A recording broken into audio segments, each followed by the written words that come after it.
Good evening, everybody. Welcome to the Mountaineer Locker Room. Then and now, I'm Greg Chris, along with my cohort in crime, Frank Fear. Frank, welcome in. Hey, good to see you again, Greg. And boy, is there a lot of stuff going on. And we have another great guest tonight. Yep, the weeks go by, and you're always wondering what what's going to happen and what is happening, and it never fails to produce. There's something every week, and got a lot of good stuff to talk about tonight. And again, like you said, another great guest, and it's going to be fun talking to him. So looking forward to that. I want to mention Mickey is under the weather, not going to be with us tonight. So it'll just be, unfortunately for you folks, just be me and Frank.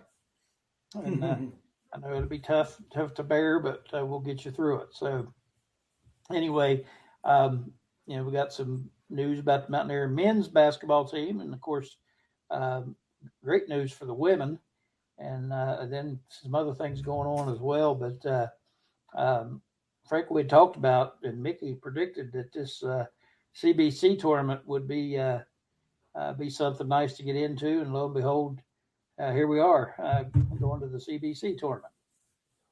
Yeah, boy, I'll tell you, a couple weeks ago, he really nailed it. Yeah. And it makes sense because the Big 12 is committed, as all the major conferences are, to send one or two teams, and they did, and actually three teams this year. Colorado and Baylor are also involved, and West Virginia has a great chance to win it, starting with Stanford. Most of us don't follow Stanford. Yep. One of the reasons is that we're not fans, but the other, the West Coast teams get challenged for those of us who live on the East Coast. But they've got a freshman. His name is Ibuka Okore. This guy's a freshman, and he's averaging 23 points a game, and he is just the real thing. So clearly, that's going to be a major assignment, and it starts on the second. So 2nd of Yep. April, and so a lot of eyes will be on that and enthusiasm. But as you said, all the eyeballs this week in basketball on those women. It looks like we're going to break a Coliseum record this weekend. Yeah. Yeah. To CBC, I think Mickey said very advantageous for people playing it for the purposes of Neil. They get paid pretty good money for winning that thing, and that money can all be used for your NIL. So that's a be a nice boost if they somehow pull that out. And Frank, with that men's basketball team, um, at times you'd have thought they could have won the NCAA tournament. Um, Watching them play, and then other times they couldn't win the Fayette County uh, rinky dink tournament. That's And right. so it depends on what team shows up. Yeah. If our good team shows up, I think we got a chance. And looking at the level of competition, it's good competition, but not overwhelming that we can't handle. So it'd be nice to get in there and win a few games. The women, yeah, I did read today where they had stopped all the ticket sales, that um, one of the schools had bought up their allotment, and the other was getting close, and they thought they were going to have more tickets available for Mountaineer fans, but as it turns out, the visiting teams are buying them up quick. So looks like it's going to be a packed house, and yeah, that's exciting, and they can for sure win these first two and move on, and who knows from there what might happen. I think they've got they're as good as a lot of these teams that are in it. And I'm not going to lie and say that I watch a ton of women's basketball because I don't. But from what I've seen, they can compete on the highest level. That's absolutely, and they're like a 20-point favorite to Yeah, beat Miami. You got to be a little nervous about that. That's pretty rich. yeah, Kentucky is the other team in that bracket that you got to work. You got to worry about. But I looked at Miami's body of work this year, and also Kentucky's, and Mountaineers have a chance to advance beyond this weekend. And we were talking about this the other day. Is that when you think about not only the way that team plays, that's important for basketball fans, where Yeah. the defense ignites the offense. But when you think about the women on that team, exceptionally likable, they're very skillful, and that we thought, I think most of us thought that Duke situation may have been just a miracle. Well, Yeah. it was extraordinary, but not a miracle. It set the table for the rest of the year. A lot of really good teams. When you look at UCLA and UConn and Texas, a lot of really good women teams around the country. But the Mountaineers handled TCU. TCU had beaten the Mountaineers twice this year, and that defense really, really, really elevated in the Big 12 tournament, and it was a wonderful thing to watch. So everybody's excited about that. The rifle team got another national championship. Football spring practice is underway with Mm-hmm. the spring celebration about a month away. So it's not an off season, not at Nope. all. Nope. Never stops. And I want to let everybody know we're planning on being up there for the spring, whatever you call it, spring bonanza or festival or whatever it is that Rich has got going on. We plan on being there at a local establishment, and we'll let you know about that as we go through. But um, that'll be a lot of fun. Like you said, it doesn't stop; it just keeps going. Baseball team, of course, Oh in yeah. full swing as well, and it's it's a lot of people see this as when football ends, everybody just sees it as a downtime, but you got the NCAA basketball tournament getting ready to crank up, and the NIT has already started, and been some good games in that. For the first time in a long time, caught myself last night watching NIT games. I watched two of them, and both of them were really good games and some good teams, so it's an exciting time. And of course, I'm a basketball fan, so I enjoy watching all of it. And like I said, it's exciting that our women's team is in such a good position, and the men's team, and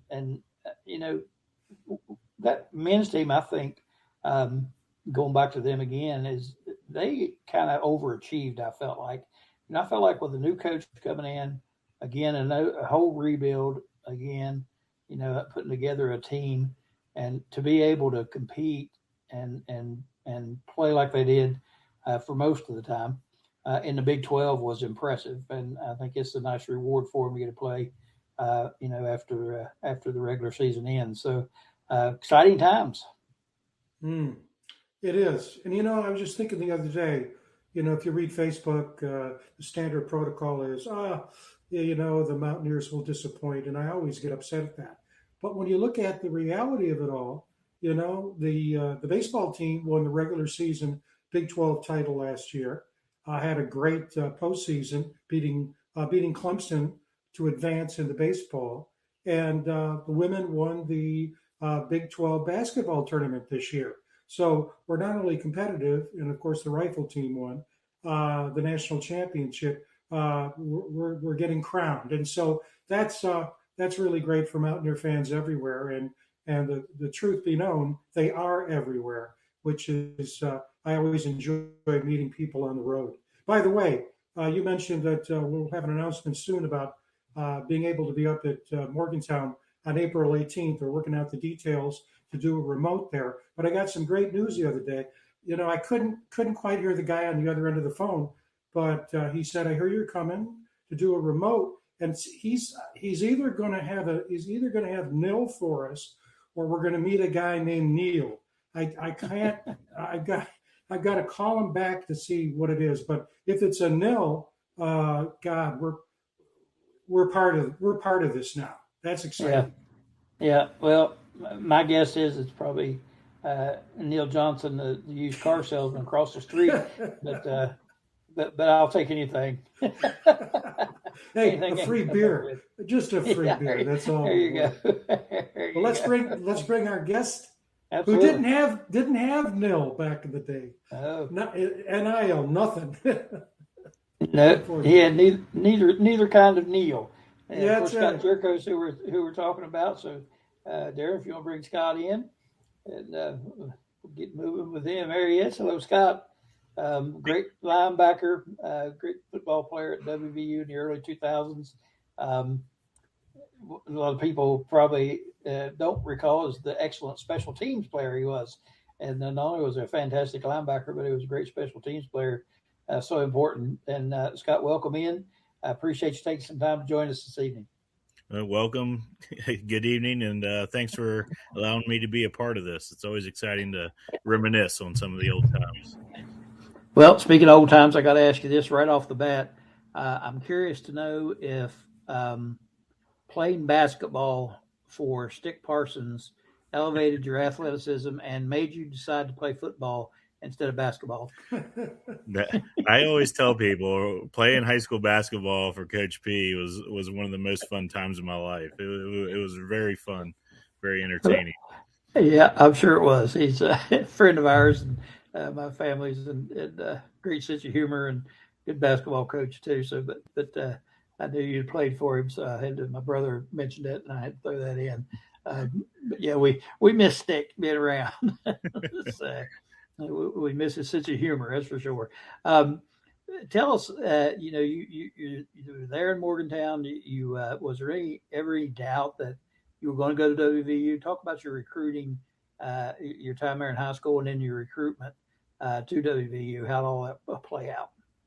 Well, we had some very successful teams in high school playing at University High, and then, of course, playing against Morgantown around the state. My senior year, I broke my ankle, fourth game of the year, so I kind of missed almost all my senior year due to a broken ankle. And once that happened, a lot of the recruiting basically stopped. Like they'd call the house, before cell phones, almost before that time, 25 years ago. But they just heard that I broke my ankle, then they kind of just hung up. They didn't really even go much further than that. Yeah, but still, my dad and mom, they would take me around to different camps throughout the East Coast, and then went over Penn State, and then all around. So got my name around, at least trying to get an offer from somewhere. But being born and raised here in Morgantown, I was wanting to come here. So when Coach Nealon hung it up after the Music City Bowl, Rich Rod came in and tried to get some local guys and offered me a walk-on participant, and I jumped at that. I didn't want to play Division II or Division III at the time. I wanted to see if I could really play against the big guys, and that's what I did, and I walked on. How long was you a walk-on before? How long before you got your scholarship? So my true freshman camp, the summer camp, of course, I was playing special teams. I was a little bit too small to be, starting linebacker. Grant Wiley, Kyle Caden, Corey McIntyre, the James Dirty Davis, pretty much had a good linebacking crew already. So I was just trying to make my mark on special teams. And Coach Rod brought me into the office and goes, "Hey, Scotty, how would you feel about playing special teams this year rather than redshirting?" And I was kid at Christmas, heck yeah, I'm going to get to play Division I football. I jumped at that chance. So did that, and then it was probably halfway through my freshman season, he brought me in and said that he's going to give me a full scholarship. Nice. Yeah, I think people overlook the importance of those special teams, but you excelled at that. Even later on in your career, you were still played special teams. Is that correct? Yeah. I was always on punt coverage, and then kickoff return. Not so much the kickoff return as trying to catch my wind from playing defense there. Right. Junior and senior year, kind of wore my legs out a little too much to play all of them, but tried to do it as much as I could. Wow, that's awesome. That's awesome. You still live in the area, and I'm sure you follow the team closely. Do you get over to the stadium often and watch practice or games? Well, born and raised, still here in Morgantown. I don't get to go over as much as I used to. I've got two young children and a wife, and we stay pretty busy with flag football and baseball and basketball and dance and acrobatics. And so I'm still busy, but I get over there definitely for the games, and I don't get to go watch practice as much because we pretty much keep a full schedule. All right. Talk about Rich was pretty fresh back then, as a head coach. Talk about what the experience was like playing for him.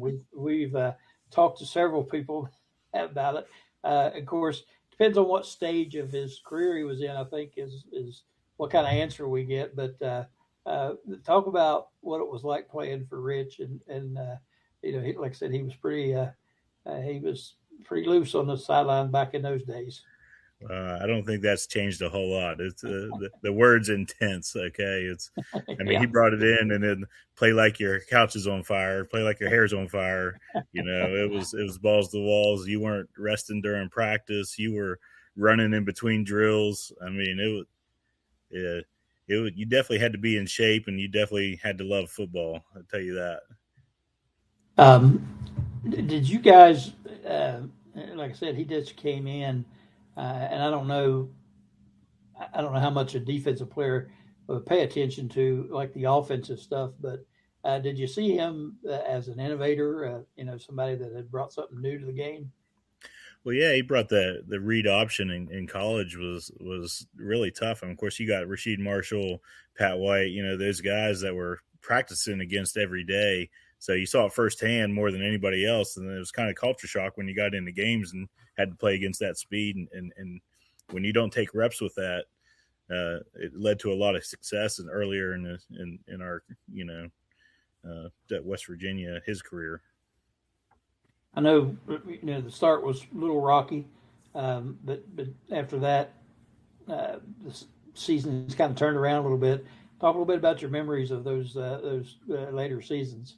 Well, the early season was really tough. You come in, and he was winning all of his linemen at like 260, 270 pounds, and could run, and kind of took a little learning curve there to say, well, we still need some beef up front, and then worked our way through that.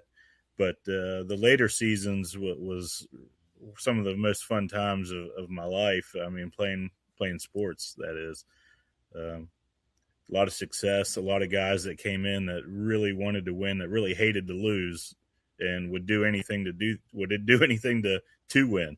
So, it was pre-practice, before practice, and then it was practice after practice, and then you're thinking about practice at night. So you didn't really have a whole lot of free time. You didn't really have any free time, really. So it was football nonstop. It was always school number 1, football number 2. Wink, wink.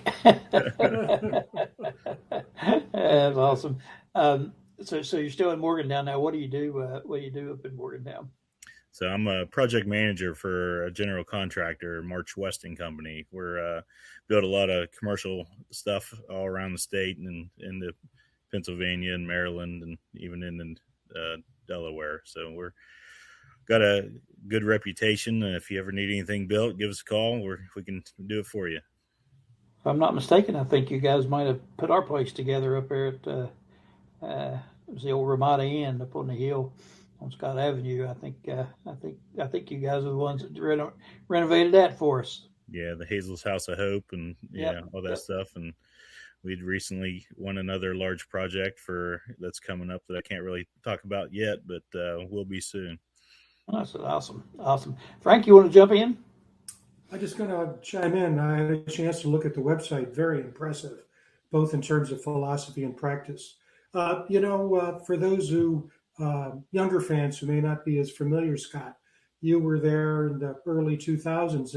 And one of the things that caught my eye, and we used it in our promotion, was your big game up in Chestnut Hill in 2003 when you were a junior against BC. And that was something like 11 or 12 tackles and, 11 or 12 a lot of solo tackles. I remember that. And the most tackles overall in your career in a really tight game.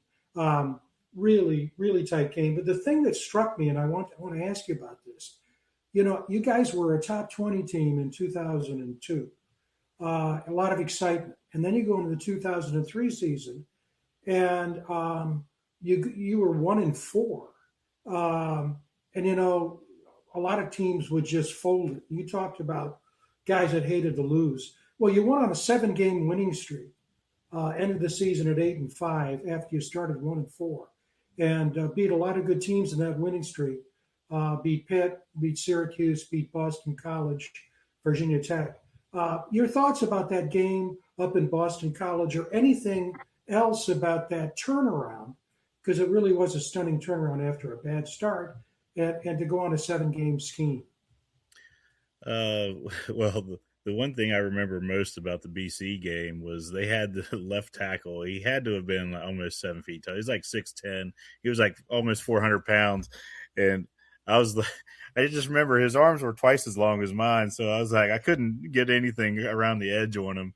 But being undersized, I think I was only playing at like 205 pounds my junior year. I think a lot of teams were thinking that was the weak spot, and they were trying to test me a little bit. But always being in the right place at the right time. Coach Castile would get us in a lot of reps during practice, and knowing what the plays, out of formations that they ran was really helpful for me in particular to say, hey, there's only so many options they do out of this. And, once you make your reads, and if the guard's pulling or tight end or whoever your read is at that time, knowing where to go and just playing fast. But that was really instrumental there. And then I believe I had a knockdown in the end zone that game at the end of the game to preserve that win, because they'd come back and almost beat us. Moving on, we my junior year, we rocky start. Started off 1-4. I mean, that fifth game was against Miami, down in Miami with Quincy's, the run, which was phenomenal. And my family and friends never let me forget the Kellen Winslow hit on me. So you might as well. I'm sure you guys probably got that on record that you could show everybody. But no, we knew we could play with everybody. It was just a matter of it coming together, and it finally clicked, and we started rolling and getting wins. Yeah, it was a really exciting turnaround. When it's 7 wins in a row, that's a hell of a run. You have the advantage that a lot of other people don't. In other words, you were at the beginning of the dawn of the Rich Rodriguez era, and you're seeing it, the second act, 20 some years later. And I know you mentioned in response to Greg's question, you're busy with work and family and all that kind of things. But in terms of your observations, what similarities do you see? What differences do you see between then and now? Well, Rich is a winner. He's going to win wherever he goes. I mean, honestly, if Michigan gives him one more year, he's probably still at Michigan. The second go around here at WVU, he's trying to bring that culture back that he had here the first time. And I don't know if you could repeat that in the NIL days here and and how that works. I mean, there's really not a whole lot of loyalty, if you want to call it that, but you can't really recruit guys that are going to stay here 3-4 years. It's all, what can you give me? What are you going to do for me? And rather than them working hard and trying to get to a starting position. Mm-hmm. Well, the NCAA, everybody criticizes them. Greg and I do our fair share. But one of the good things they did from our perspective, and I think I can speak for Greg, is last year they had the second portal after spring practice. And they did away with that this year because it's tough enough on these coaches to have to re-recruit players after the season, but then have to re-recruit after spring practice. You can say the positive thing is that they can size up the spring practice, spring game, and if they need a linebacker or a tight end, they can get it. But, the thing that I think that speaks to me, because I just look at leadership writ large, you see the philosophy that Rich has and the blocks he's trying to build here. and it just makes a lot of sense. It's common sense.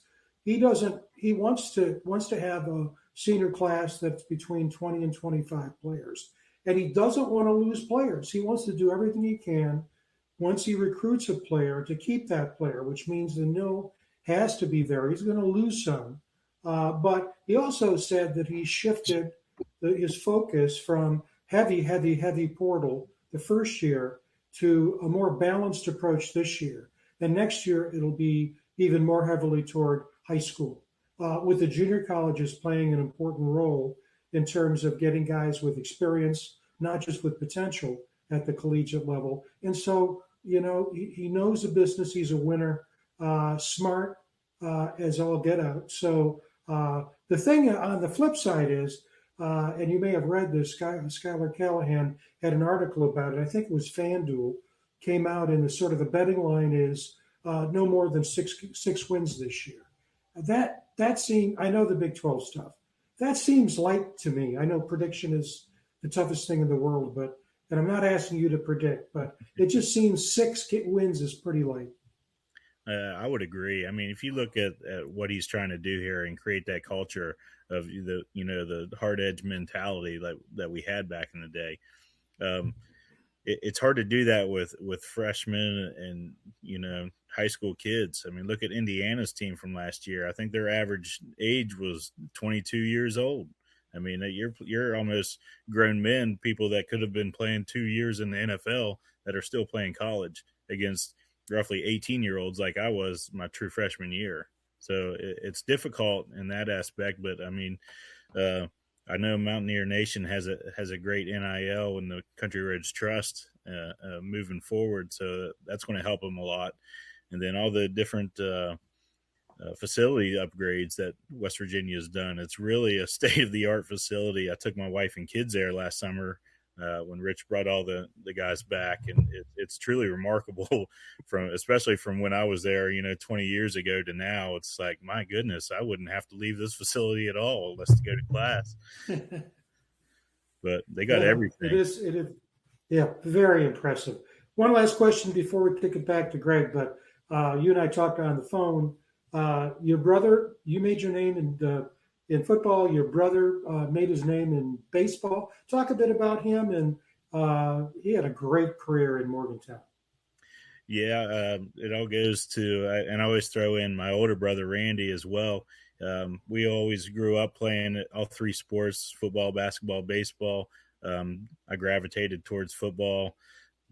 Randy was more basketball, and of course Jed was baseball, but not to say that we weren't bad at the other ones, because we were pretty good. But Jed could have went other places, stayed home at WVU so we could all watch him. I mean, we're all Morgantown guys. He stayed here so we could watch, and then of course he got drafted by San Diego, made his way quickly through the minors, played 8 years in the majors, and settled back home here in Morgantown once he finished up a few years back. That's when you think about it, what a family. We had Phil Braxton on last week, and we were talking about his uncles and the family. I think there's something like 11 or 12 of the Braxtons who've graduated from West Virginia University, and Gyorko's family is in the same mold, and that shows a lot of commitment, because it's not as though the Braxtons and your family didn't have choices. Your brothers had choices, you had choices, and so that's terrific. And also, continuing with your professional career, just it always is great we talk about it every week because it happens every week. That really warms our hearts, right, Greg? Sure does. And Frank stole my thunder. I was going to ask you about your brothers, but looking back on your time, and of course I can't remember all of them, but who are some of the better players you played with at WVU? Always like to hear these names, and I know you already mentioned one, Grant Wiley, and just super football players. But who are the guys you remember? You know a lot of them, but it's hard to picture some of them without, when you first come in, you're looking at the linebacker room, because as a linebacker, you got Kyle Caden, Corey McIntyre played in the NFL. James Dirty Davis played in the NFL. Corey McIntyre played in the NFL. I mean, Grant Wiley, of course, me, Lenore, Megro. Then you got the other guys on defense. You had the Pac-Man Jones. Then you had on offense, you had the Chris Henrys. You had the Rasheed Marshall, Quincy Wilson, KJ Harris. We had some studs, and we had some really, really, really good talent that come through Morgantown back when I was playing. You mentioned the Calvin Winslow hit. What sticks out to me more than that, I do remember the hit, by the way, but the catch that he made on fourth down that kept them in the game, and we should have won the game if we could have just stopped that play right there. I think of that more than anything. And then so I'll jump in here real fast. I got to tell you a quick story. The day of my wedding, all three of us brothers each took turns being the best man at each other's weddings. So Jed was the best man at my wedding, and so he starts off as, there's somebody that couldn't be here this year or tonight and really wanted to show his respects to Scott getting married, and he wanted me to pass this along. Opens up a bag and puts on a Kellen Winslow jersey at my reception. I lost it. That's great. That's great. Yeah, that was quite a hit. If you play football, though, at some point you're going to take one. Yeah. Of those. I've dished out my own. I've taken a lot and I've given a lot. So that's what I always tell my wife. I've been hitting the head a lot if I forget to do something. But well, and the good thing too is that Quincy Wilson's run and where he tanked a guy that pretty much sticks out in everybody's mind more so than anything else. So it kind of lets you off the hook just a little bit from taking your shot. Yeah. I always hated it because I hated Kellen Winslow after that and got drafted by the Browns, which I was a Browns fan, and I just never could bring myself to root for him. So he's where he ought to be right now. I'll say no more. In this NIL world right now, you're a businessman, so you kind of know how things work. But I always have these scratch my head, and when I look at this stuff, I just saw yesterday where player from Michigan was being offered between $7 and $9 million to come play for them. And again, I may be just closed-minded on this, but when you look at a job or you do a job, your company does a job, I've never seen a place where they come out and they give you $2 million and say, hope you do a good job. I've never seen things work like that. and I'm just the NIL, I'm all about the players getting paid. I think they should get paid. I don't think there's any question about that. I've always felt that way. But what do you see? I mean, you just don't hand somebody $2 million in hopes that it's good. I would think there needs to be some sort of a system where, Scott, you're going to come play football for me. I have $2 million in my checkbook for you if you can meet these standards right here. What's your thoughts on how this NIL works and where it's all headed and what's going to end up happening? Yeah, I agree with you as well. Student athletes should be paid. I mean, as much revenue as they're bringing in for the schools, as much time and input that they put towards their craft. There really is no free time for them to do anything to even earn money on the side. So right. I do believe that they do need to be paid. As far as how much, yeah, that's life altering money. Yeah. In a lot of cases like that. But yeah, I think it should be, and I think Rich is actually going towards more of a reward based system. And I don't really know how that is or what it is. And somebody smarter than me should try to figure it out, but I don't know what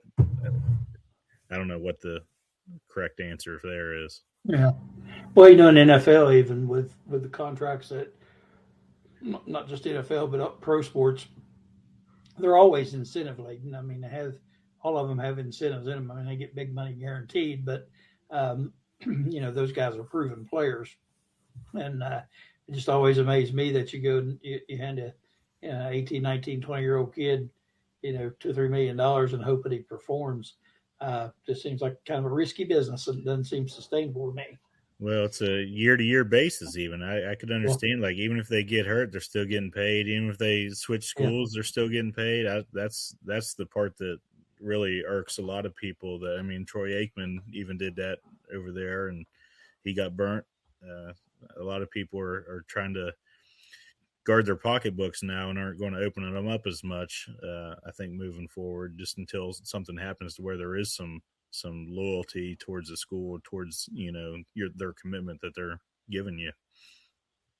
yeah. And like Frank and I have talked numerous times, it's at some point, these even if they're multimillionaires, at some point, they need a return on their investment.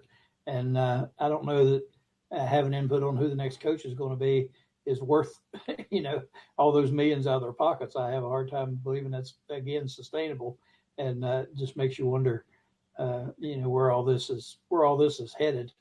Going back to Rich here just a little bit. Um, I know you pay attention and watch. Um, what do you think? Do you think he has evolved enough to move this program forward, or not? Just watch what he did this past year. I definitely think he can turn it around. That's just who he is as a coach and a person. I mean, he adapts well. Um, like you said earlier in the show, he is an innovator, and like he was at Jacksonville State and was winning there, and got another shot here. So I think it's you still got to give him a little bit of time to get the right group of guys in here, and it may take 2 or 3 years. It may take a little bit longer than what people are wanting to give them, but the future is looking at it very promising, if you ask me. Giving him money to do so and get guys, I think he can really succeed. Yep, we all got our fingers crossed. That's for sure. And I think most fans, Mountaineer fans, feel that way, that he is fully capable of turning it around and will turn it around eventually. One more question about your playing career. Um, Game wise, other than we already talked about the one game with Miami, but what sticks out as the highlights of your career? I know reading the stats and things, man, just like game after game, there were 10, 15 tackles, solo tackles, and all this. And I just thought, man, what a career. Are there any that sticks out in your mind that Well, say, there's one very unique game that sticks out for me personally is my freshman year. We beat Rutgers 80-7, yep, and I led the team in tackles, yet I didn't play a down of defense. I had like 8 tackles special from teams? the kickoff. So I think it's got to be a record to lead a team in tackles, but never play a snap of defense. Yeah, it So, might be something that's kind of unheard of. That might be an all time record there. right, I but of remember course, I remember being at that game. Well, I went. I had season tickets, and my brother lived in Morgantown, and we would stay with him and Blue Lot and all that before the games, and was running a little bit late and was out in the parking lot partying a little bit. Well, you can hear the PA, and before I ever got in the stadium, it was like 21-0, and I'm like, yeah, I'm not going in there. So I just went back to the tailgate. I never made it inside the stadium that day, and I'm glad. And I'll never forget my wife and her best friend. I taken both of them. They went in and watched the game, so they're mad at me because I didn't even go into the game they went in, and both of them, neither one of them know anything about football or sports. Period. And yeah, they were pretty upset with me. So we had to have a nice dinner on the way home that night because I was in trouble. yeah. Got a little overzealous with the partying. Then you had the Virginia Tech game at Virginia Tech in 2002 when the goal line stand by Wiley, and Yep. the bus ride home we get calls that, hey, they tore down the goalpost at Mountaineer Stadium when we did an away game.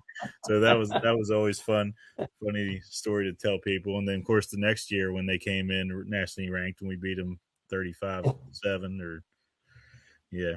28-7, whatever it was, just totally waxed them. So that was always a fun one. And then, of course, you always remember the bowl games, two unfortunate ones against Virginia and Maryland, and then Maryland, even Florida State. You get to play against Coach Bowden and Florida State. It's memorable, even though it didn't come out our way. Yeah, I remember I went to two of them, to the Tire Bowl and the Gator Bowl, and I don't know, it seemed like you guys, a lot of the guys just didn't really seem to want to be there. Yeah, I think Rich was getting his feet wet with we were down there a long time. It was, I think, my goodness, I think we were down there 10 days or something like that beforehand, and just right around Christmas time, New Year's, spend Christmas at a hotel, and it was just wearing on everybody, and everyone was starting to bicker with each other, and just we were close knit family, but there's only so much time you can spend with everyone. Do you stay in contact with Rich now, or? We actually talked to him a little bit there at the West Virginia Children's Gala, a little thing for Children's Hospital, and he was there and I was there, and I got to speak with him for a half hour or so. So it was good catching up. Yeah, that's awesome. Frank, you got anything else before we let Scott go? Well, we love history, Scott. I think you know that. Then and now title of this, and there's a little bit of history that a lot of people, I think most people don't know, that's tied to that Rutgers game. After that game, Rutgers decided to drop football, but the athletic director didn't have the heart to tell the coach and the team. And Rutgers is still playing, but it's not a sanctioned team, not a sanctioned program. So it's the NCAA, after they haven't done anything. It just shows you how weak they are. They won't do it. Frank, you're a research guy. You need to scour the record books, and I don't think I've ever heard of anything like that. You lead the team in tackles and never play it down the defense. I know. I'll tell you what. I have friends in New Jersey, and they're if you ask them, does Rutgers have a football team? They'll go, nah, not anymore. After that game with Princeton, nah. Well, there was 4 or 5 years after I was done. They had some success. Sure. I mean, they no, I'm just kidding. That's a tough place to recruit. I was just talking with some relatives a couple of weeks ago. Is that we're spoiled, or it's the culture here around the Midwest, the South. College sports are huge. Saturday is a big day. Well, there are a lot of places around the country, particularly in the Northeast, where the big day is Sunday. It's pro football. And when you think about the major college programs back in the East, Syracuse isn't anywhere near what it used to be. The Ivy is not a major program. UConn has won national championships in basketball, both men and women, but they've really struggled to field a consistent football program. You got BC, but then you got programs like Holy Cross. It tends to be smaller colleges. And so it's really tough. That's a very tough place to get a lot of fan support, to recruit players. They tend to leave. It's tough. But Rutgers in the Big Ten now, they're in the big leagues, really big leagues. So it's a good deal. The old Big East, where you had Miami, BC, Virginia Tech, Syracuse, and then they transferred to the ACC and kind of realigned, was a big hit at the beginning.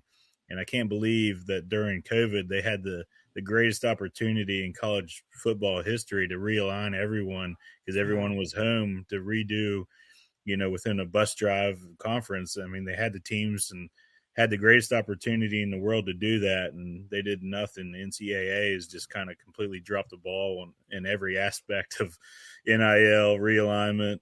It's just there's really no leadership there, and I can't believe it hasn't plundered more than it has already. Yeah, well, there was a conversation on ESPN the other day. It just reinforces what Greg and I have talking about it. that is that been talking about, and that is the Big Ten and the SEC really ruling the roost and not really wanting a lot of change because they want the primary focus to be on the two. And one of the points that was made, which is really when you think about it now, you've got with the last three national champions out of the Big Ten, which 5 or 6 years ago the question was, well, when's the Big Ten going to win another championship? And now the question is, when's the SEC going to win another championship? Because Indiana now has popped up and is rivaling Ohio State and Michigan. But and Greg can echo this. So many of the younger fans will get sort of roll their eyes when we talk about the way the Big East was and Eastern football. We were brought up on that, and we keep on saying, boy, do we miss that. Fans could travel, as you were saying, and it's gone. And, on the one hand, they'll say, you got to get with it. The world has changed. On the other hand, yes, the world has changed, but there are a lot of things you don't necessarily need to change as you move forward. And, you watch these games on the road. How many Mountaineer fans can go to Kansas State, Iowa State, to watch a game? It's just, we miss Eastern football. Tough now on a family of four just to go to a Mountaineer game anymore. I mean, you're at $600-700 all in, to not even counting the 10 beers that you'd have at the concession stand. But all prices are getting out of hand right now, and it's trying to pay athletes now to try to compete. Yeah, that you're right, because when Greg and I go to the game, they're so they wouldn't let us bring a keg in last time. We thought we made a strong case as to why we needed a keg, and they wouldn't let us in, Scott. Yeah. You got to sneak it in somehow. I've gotten a lot bigger belly now, but I don't know if I can get a keg in. Yeah, you're right. For the price of the church's concession stands, you could go to a local store and buy a keg for what you could buy a couple cans of beer for. That's right. No, I think it just was last year that somebody did an analysis of the cost of going to college football games, total package, parking, food, tickets, and WVU games were in the top 5. So it is, it's surprisingly expensive. When I tell people, because I go back, I live out of state, and I tell people what it costs with a hotel room, tickets, et cetera, people think, well, you're exaggerating. No, the cost of college football and the tickets are part of it. Yeah. Oh yeah. But I mean, hey, not too many people around the country get to experience a blue lot tailgate and after party, and especially a night game. If there happens to be one in Morgantown, there's really nothing like a night game in Morgantown. So it's just something. That's right. Yeah, it's just something you got to experience. I was at Michigan State for years, and I can tell you there's nothing like West Virginia. In fact, we were at the TCU game last year, Greg, and a bunch of us, Mickey, et cetera, and the TCU fans were walking out congratulating West Virginia for putting on a great show. They really enjoyed it. That tells you something, because that's Texas, the epicenter of football. So, yeah, it's a great experience. They do a great job. Yeah. Well, it's what you put on the field, though, and Rich understands that. People aren't going to come and watch a 2-10, 2-9 team, or even Mountaineer fans are kind of I guess brainwashed into thinking that we should win 10-11, almost go undefeated every year, and it's just college athletics has changed so much that it's hard to repeat that. Even Nick Saban at Alabama had a tough time repeating it, and he got out because of NIL. He's even said that, but it's hard to find that bottle, that lightning in a bottle every year, because you just never know. That's right. Well, I'll tell you, Greg, this is another great conversation. Wonderful player who's distinguished himself professionally since leaving the field, and it just was a great catching up with you, Scott, and enjoyed watching you play. And it's one of the reasons we do this show is it gives chance for fans to see the guys that helped put a signature on West Virginia football. Great. No, this was a lot of fun. I'm glad you guys asked me to be a part of this, and good luck on and getting some other old guys. I can call myself an old guy now, apparently. Yeah. Actually, you're one of the younger guys. He is, isn't he? Yeah. Yes, Especially with this threesome here. that's right. Yeah. Scott, we appreciate you so much taking the time to join us. Very enlightening and fun to talk to. We appreciate you. Best of luck to you, and look forward to having you back sometime. All right, great. Sounds good. Thanks, guys. Appreciate it. All right. Thank you. All right, Scott. And Frank, again, you gotta dig those record books and find that I still can't get over the fact that he led the team in tackles with no plays on defense. I find that amazing. Yeah, the thing is when you dig and when you hear these things, you realize the game is complex and it's not just as straightforward as you think. I mean, that is a trivia question that that I think makes a lot of sense. But I was thinking about this the other day, and that is that there are some athletes who do one thing and they do one thing really well. They block, they tackle, they run the ball, etc., catch the ball. And there are guys that can do multiple things well. And what's interesting is we don't realize, the average fan doesn't realize that doing multiple things really, really well, it's not the same thing. Right. And the context is different. And Scott's one of those guys, I call him the Swiss Army knife type of player that can do A, B, C really well and at a high level. See, this is, that's the other thing. We're not talking about D3 football here. Nothing against, I love D3 football and had a chance to follow a national championship here about 20 years ago at the D3 level. It was fantastic. But a lot of those guys can't play major college football. So that's what's really exciting, to see guys who can do multiple things really, really well. And he does it, and he did it, and that's fantastic. Yeah, and if you if you think back, and I know I don't know how much you watched, but again, that was back when I went to every game and watched him play, and just thinking back, he was, and you see those tackle stats. It's not surprising, and because when you look back at his playing time, I can remember thinking he's on every play. He's either on the tackle or he's right beside the ball when it goes down, and then you see him on special teams doing the same thing. And I'm like, my gosh, he's everywhere. And so I remember watching, and the fact that you do more than one thing is something. But when you excel at it, and you excel at, not only your defensive position, but you also excel on the special teams, that's a special player. And he was that. And, just watching him play, you could see that. And again, there's so many of them that sometimes get overlooked, but probably do more for the team than just about anybody. And he was one of those guys. I mean, he, like I said, he was everywhere on the field, and anytime the ball was in play, he was close to it one way or the other. And that's what you need. I mean, yeah. And I would bet if we were to talk with the guys he reports to now in the construction management field, I'll bet you 10 to 1 they would say the same thing. When we need something done, Scott will be able to do it. And what it also means is you got to be able to learn your way into a variety of tasks and perform at a high level.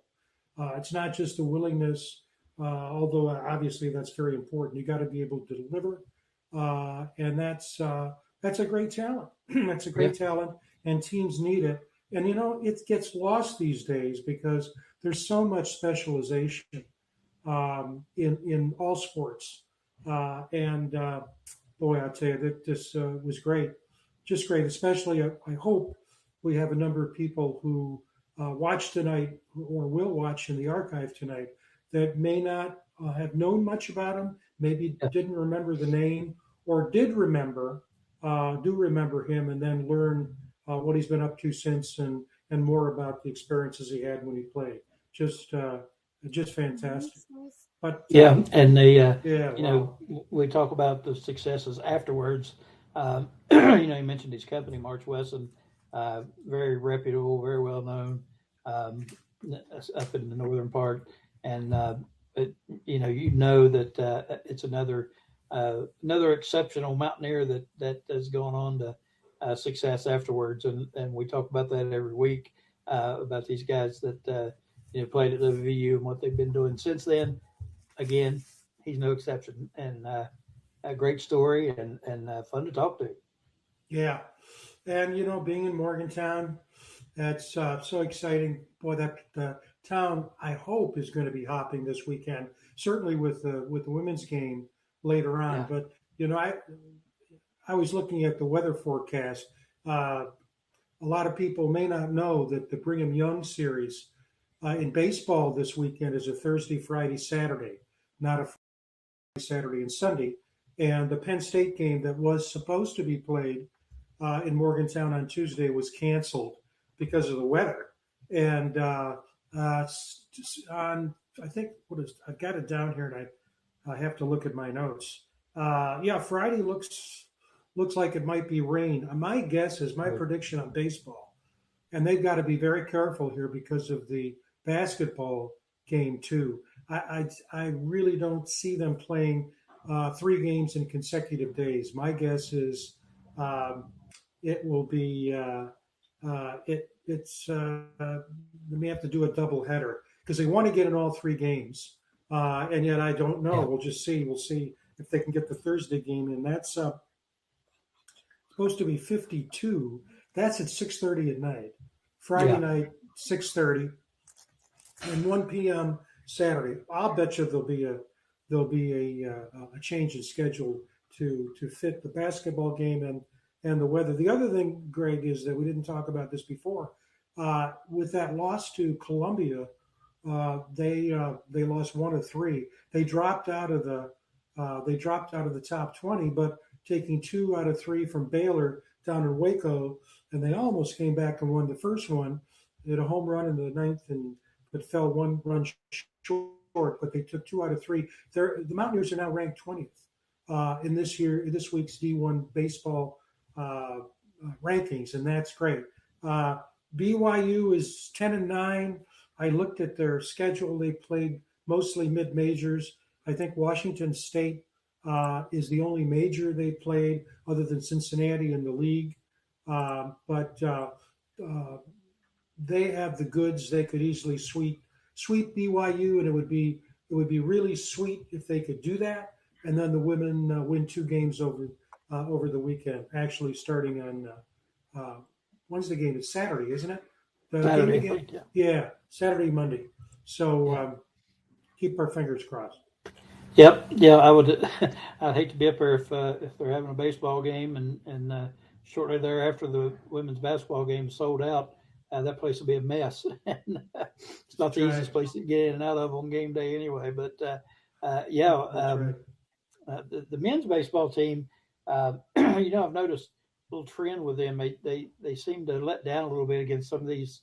I don't know if you call them mid majors or what you call them, but seem to.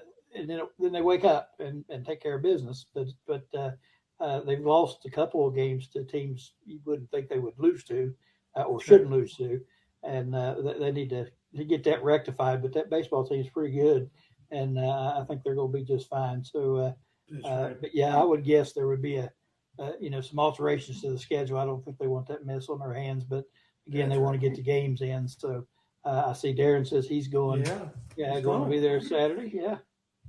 That's fantastic. And Monday. It's going to be there Saturday and twice. Monday. Oh, That's awesome. great. Good for That's him. fantastic. By the Yeah. way, just to make sure if there are any Rutgers people watching that I'm not negative Rutgers, I'll tell you, when Rutgers is going to be in the Las Vegas Classic, and I've watched Rutgers multiple times this year because um, in the Big Ten, watching them play um, Michigan State and Michigan, etc. They're a good team. Their record isn't the best, but they've got a good team, and they've got a guard that is a Too late, Huff-like Frank. guard. Too Pardon? late. It's too late. You already bit the bullet on this one. Well, I'm telling You you, can't dig yourself out of it yeah, now. no. I'm not a big Rutgers fan. I'm not a Rutgers fan, but mark my words. Watch a guy named Francis. He's a guard, and he is very much like Honor Huff. And if he gets going, they're awfully difficult. In fact, I will go so far as to say that Rutgers has the ability to win this whole thing. They're that good. They've been so close against big teams and end up, for the most part, losing. That is a team to watch when the Las Vegas tournament gets started on the 2nd. Yeah, I agree with you. I watched them play a couple of times, and yeah, like you said, when he gets hot, it really elevates them, and they're a pretty good team. I've seen them play a few times, so yeah, they could they're definitely capable. They're a lot like West Virginia. You just don't know which team's going to show up. And if they're shooting and their scorers are scoring like they should, then they're going to be a hard out. That's for sure. Well, the nice thing is they're going to have plenty of time to prepare. So, Yeah, and as yeah, you know, people remember what happened at the end, not in the middle. So right. they have a chance to rectify. And I agree with what you said earlier. When you look at the whole body of work and the timing and everything, uh, you may not say this team overachieved, but when you think about everything that the puzzle that had to be put together, um, they did pretty well. And if a couple Yeah, of games had gone the other way, um, we'd be talking a little bit differently, very yep, differently. yep, absolutely, Yeah. absolutely. Yeah, I think they, like I said, they to put together a team that quick and still be able to perform like they did at times look great. Yeah, I think they performed better than what we thought they would, and I think that it's hats off to the coaching staff and those players getting it together. And they had their bumps and they had some bad losses and that sort of thing. And that's going to happen a lot of times, especially when you're throwing together a team like this. Don't you know it, there's a lot to be said for growing together and team chemistry and those sorts of things. You go through these types of things. You lose a game to Utah and then you lose one to Kansas State. You go through those when you're younger, and then you stay together the next year, next 2 years. You remember what that was like. It don't happen a lot then as you become seniors. But these guys, they're thrown together uh, they're not used to each other. They're not. That chemistry's not there yet, and even after a season, I don't know that it is. So I think they perform very well. And like you said, a couple of games here and there, and it could be a whole different story line that we're talking about right now. So, yep, hats off to them. Yeah, well said. I mean, I agree with you 100%. And he's doing a good job in recruiting. Yep, Has a national class guard coming in next year, and so we turn the page. So yeah, yep, that's going to be good. But again, we've got another chapter, and Mountaineer fans will have a chance to see them in Las Vegas, and let's just see how it goes. In the meantime, yep, we got baseball, spring practice. That's a nice lead in to talk about our guest next week, yep. Greg, your old buddy. Um, can't remember his name though. What's your old buddy's name? I'm just kidding. The G Ah, Man is what I just call kidding. it. There he is, Dave Gorby. Yeah, our good Yeah, friend Dave Gorby, who talk about researching and knowing all the angles. He could have his own podcast just talking about Mountaineer football, or he could have a column he could write. He does the research, he knows, and so Dave's going to be with us next Wednesday. And for those who may not know, he was Greg's sidekick on courtside with Coach Chris for yep, years, and so it'll be great having him. Um, yep. and we want Look to forward thank to Mark. Go ahead. look forward to seeing Dave and talking to him.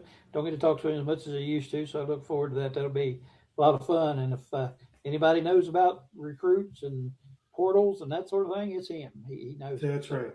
yeah, That's right. He's going to be with us next week. We want to thank Mark Parsons for lining up Scott tonight. He does such a great job. And then yep, Mark's going to be with us to talk about spring practice and how the roster's coming together from his perspective on April 8th. Yep. So we're looking forward to that too. Yep. Always good to get Mark in here. Again, another person that does their homework on this Mountaineer football team for sure. So they feed us lots of knowledge. Mm-hmm. You know, they do the research. So maybe we should get Mark on the research into the eight tackles there on special teams. Maybe it's something he'd have time to look up for us. But anyway, looking forward to that. And Frank, if nothing else, I guess we'll wrap it up for another Wednesday night, another fun one, and another entertaining one, and interesting and impressive all at the same time. Thanks to Scott Gyorko for joining us. Wish Mickey Plumley well. Hope he recovers, and look forward to having Mickey back soon. Thanks to Darren behind the scenes doing all the hard work, and thanks to everyone out there for watching. We look forward to coming to you again next Wednesday night from the Voice College Football and the New River Network. For Frank Fear, I'm Greg Christ. Have a great evening, everybody. We'll see you next week.